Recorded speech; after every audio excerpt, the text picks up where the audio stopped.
देखिए जहाँ तक राज्यपाल जी का सवाल है, वो बहुत काबिल व्यक्ति हैं और पार्लियामेंट में भी रहे, बहुत तजुर्बेकार है। मैं भी उनके साथ सांसद रहा, लेकिन सबको मालूम है राज्यपाल अभिभाषण जो है वही होता है जो सरकार लिखाती है। तो इस सरकार ने खूब दब के राज्यपाल जी से झूठ बोलवाई, मिस गाइड किया उनको। ये तथ्य से बहुत दूर है। ये तो दिखा रहे हैं सपना, 25 साल के बाद का सपना दिखा रहे हैं। तो आज इनका क्या अचीवमेंट कोई नहीं है। कहानियाँ हैं, घोषणाएं हैं, कहानी है।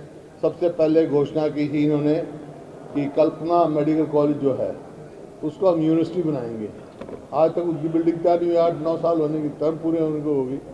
हमारे समय में देखो कितनी यूनिवर्सिटियाँ बन गई, कितने मेडिकल कॉलेज बन गए। इनकी क्या अचीवमेंट है?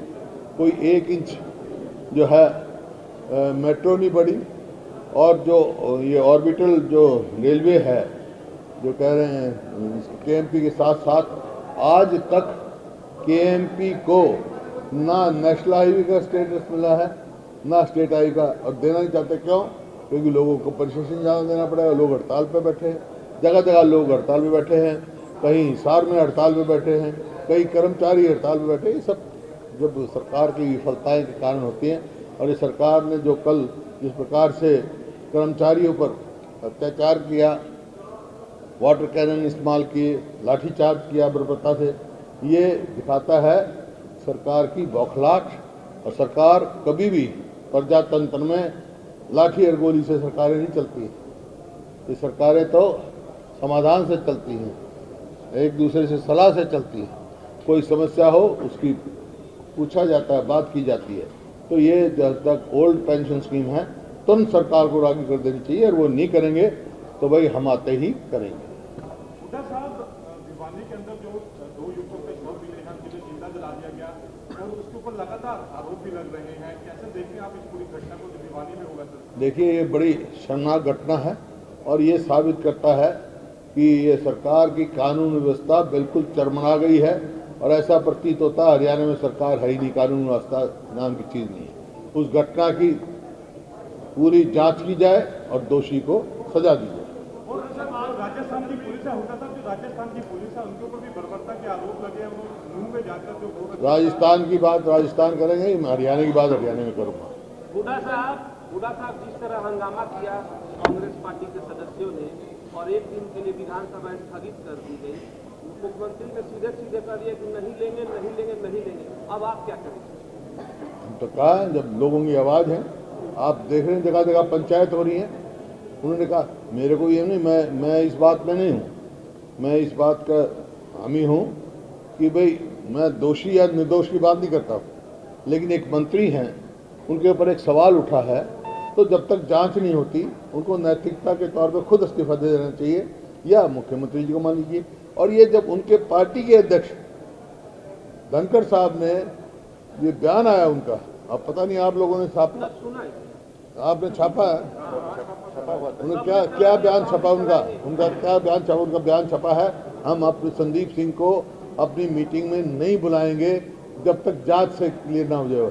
जांच करें, किसे क्लियर हो जाए, नैतिक तौर पर इस्तीफा दे जाए। उसके बाद अगर वो निर्दोष निकले तो उनको स्टेट क्यों बनाए, कैबिनेट मिनिस्ट्री बना के रखें, डिप्टी चीफ मिनिस्टर बना दे, हमारे कोई एतराज़ नहीं। लेकिन जब तक जांच नहीं होती उस समय तक जो है उनको नैतिकता तौर पे इस्तीफा दे देना चाहिए, नहीं मुख्यमंत्री जी को मांग लेना चाहिए। एक सर ओपीएस को लेकर जिस तरह भी बोला कि डंडे पड़े पानी चले आंसू गए, सरकार करी कि सफल नहीं हो सकता, अभी भी करके गए कवर पानी।